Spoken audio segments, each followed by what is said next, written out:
안녕하세요, 전파입니다. 이번 영상은 전쟁 리얼리티의 진수를 보여준 80년대 추억의 영화 플래툰입니다.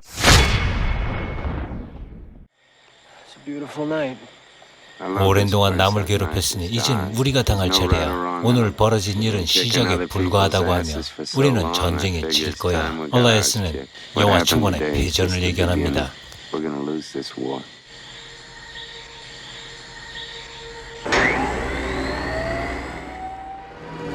집으로 돌아가는 시체와 병사, 그리고 전장으로 투입되는 신입 병사 테일러. 영화의 시작부터 상반된 구조로 참혹한 전쟁을 암시하며 영화가 시작됩니다. 부유한 명문대 출신 엘리트였던 테일러는 국가에 봉사한다는 마음으로 베트남전에 지원해 고향에 있는 할머니에게 독백으로 편지를 써내려가는 형식으로 스토리가 전개됩니다. 그러나 테일러는 참전을 후회하며 버텨낼 수 없을 거라며 큰 실수를 한 것 같다고 할머니에게 고백을 합니다. 테일러는 1967년 미 육군 지원병으로 남베트남에 도착해서 캄보디아 국경 근처에 25 보병 사단의 보병 소대에 배치되는데요. 소대는 공식적으로 젊고 경험이 부족한 울프중위가 이끌지만 실제로 병사들은 나이가 더 많고 경험이 풍부한 부하 중에 완고하고 냉수적인 반사와 이상주의적이고 합리적인 얼라이언스를 따르게 됩니다. 플래툰은 베트남전 실제 참전 경험을 각본으로 쓰고 현실감 있는 촬영 기법을 통해 세계 최고의 게릴라전을 펼쳤다는 평가를 받는 베트콩의 전술과 참전 병사들의 갈등, 그리고 전쟁의 실상을 극대화시키려고 올리버 스톤의 치밀함을 영화에 담아내고 있는데요. 얼라이언스의 십자가에 매달린 듯한 마지막 명장면을 기억하실 겁니다. 그러나 얼라이언스의 등장 모습은 기억 못하는 분들이 많습니다. 올리버 스톤 감독은 베트남전 기록 사진 중에 한 병사가 하늘을 향해 두 팔을 뻗고 있는 사진을 보고 영감을 받아 극중 엘리어스는 십자가에 매달린 채로 모습을 시작해서 마지막 장면까지 연기해야 한다는 감독의 의도된 치밀한 연출이었다고 합니다. 플래툰은 올리버 스톤 감독이 1967년 실제 베트남전의 참전 경험을 바탕으로 촬영했기에 더욱더 현실감을 더하게 되었는데요. 극중 테일러는 신병에게는 아무것도 가르쳐주지 않고 이름조차 알려고 하지 않았다고 하는데요. 실제 신병들 근처에 가지 않으려고 했다고 합니다. 이유는 누군가 새로운 친구를 알게 되고 나중에 죽게 되면 후에 감정 조절이 힘들기 때문이었다고 합니다. 그리고 베트공의 게릴라전에 이용됐던 트랩이나 땅굴 또한 실제 경험을 통해 영화에 녹여냈던 것이었다고 합니다. 비중대 해리스 대회를 출연한 데일 다이는 플래툰 기술 고문으로 출연 배우들이 군인 역할에 집중시키기 위해 촬영 전 준비 작업으로 2주 정도 필리핀 정글에 던져놓고 직접 땅을 파고 자며 군인처럼 생활하도록 했다고 합니다.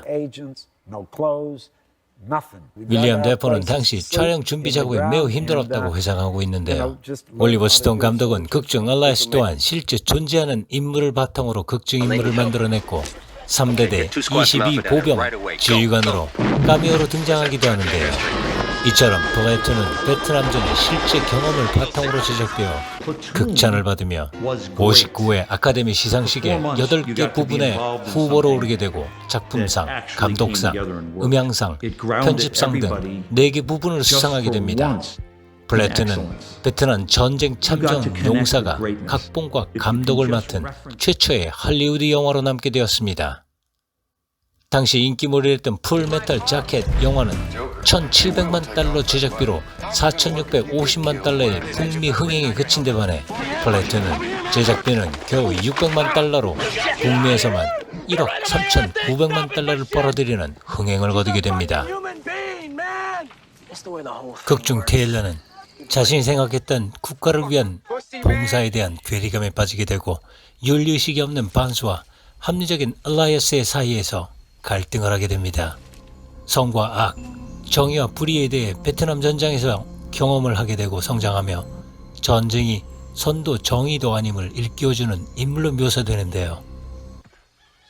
반스는 7차례나 총탄을 맞고도 죽지 않는 난폭하고 잔인한 성격에 괴물 같은 불사신으로 묘사되며 불법살인에 대한 군법이 집행될 때 얼라이언스의 증언할 것을 걱정하다 결국 얼라이언스의 조준 사격을 하고 마침내 죽게 만들었다고 격분하는 테일러마저 죽이려 하지만 영화의 마지막 전투씬에 테일러의 죽음을 맞게 되며 완고하고 냉소적인 인물로 얼라이어스와 대립되는 구도의 인물로 묘사되고 있습니다. 얼라이어스는 뛰어난 전투 실력과 따뜻한 성품을 가진 인물로 병사들에게 존경받는 이상주의적인 인물로 묘사되는데요. 반스와의 갈등이 지속되며 총을 맞지만 살아남아 맨몸으로 북베트남군에게 쫓기다 결국 십자가에 매달린 듯한 모습으로 플래툰 최고의 명장면을 연기하는데요. 이 장면에서 윌리엄 데포는 격발기로 자신이 폭탄을 터뜨리며 연기할 때 격발기를 던지는 모습을 촬영진이 보았을 거라며 지금에 와서 웃으며 얘기하고 있는데요. 이 영화 플래툰에서 주연급은 아니지만 라문치 역할의 프란치스코 퀸은 그 유명한 안소니 퀸의 아들로 플래툰으로 데뷔하게 됩니다. 그리고 플래툰에 조니 뎁이 출연했던 것을 아시나요? 러너의 역할로 베트남어 통역 담당을 했던 병사였습니다. 올리버 스톤 감독은 제임스 우드에게 플래툰 역할을 제안했지만 우정에도 불구하고 그는 거절했다고 합니다.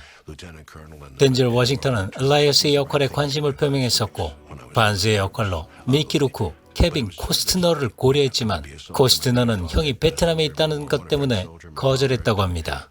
키아누 리브스를 테일러 역할에 제안했지만 키아누는 폭력적이어서 거절했다고 합니다.